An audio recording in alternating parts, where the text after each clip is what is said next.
যদি আমাদের সাথে থেকে বড়চাপা ইউনিয়ন ছাত্রদল সভাপতি পদপ্রার্থী শাহান মিয়া তোমাকে মঞ্চের কাছে আসার জন্য বিভিন্নভাবে অনুরোধ করছি। মুস্তাকিম মিরাজ ভাই খুবই অত্যন্ত পরিশ্রম করে কিন্তু এই টুর্নামেন্টকে সুন্দরভাবে সফল করে দেন তারা প্রধান অপরিসীম এবং শাহান মিয়া তারা পরিশ্রম বিভিন্নভাবে আমাদের সাথে সময় দিয়ে আর্থিকভাবে কম এবং বিভিন্ন দিক নির্দেশনা দিয়ে কম সবসময় আমাদের থেকে যিনি আমাদেরকে সহযোগিতা করে এই টুর্নামেন্টকে ফুটবল খেলার জন্য তারা অবদান করেছেন মোহাম্মদ শাহান মিয়া এবং আছেন আতিকুল ইসলাম জেলা তিনিও নিঃস্বার্থভাবে বিভিন্ন দিক দিয়ে আমাদেরকে সহযোগিতা করেছেন।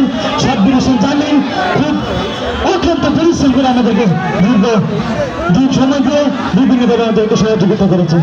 আর আছেন সুমন ভাই তিনিও আমাদেরকে খুব ভাবে আমাদের সাথে থেকে টুর্নামেন্টকে সফল করার জন্য অবদান অপরিসীম এবং আমি হাবিবুর রহমান সুমন, আলী হোসেন, শাহজাহান প্রধান।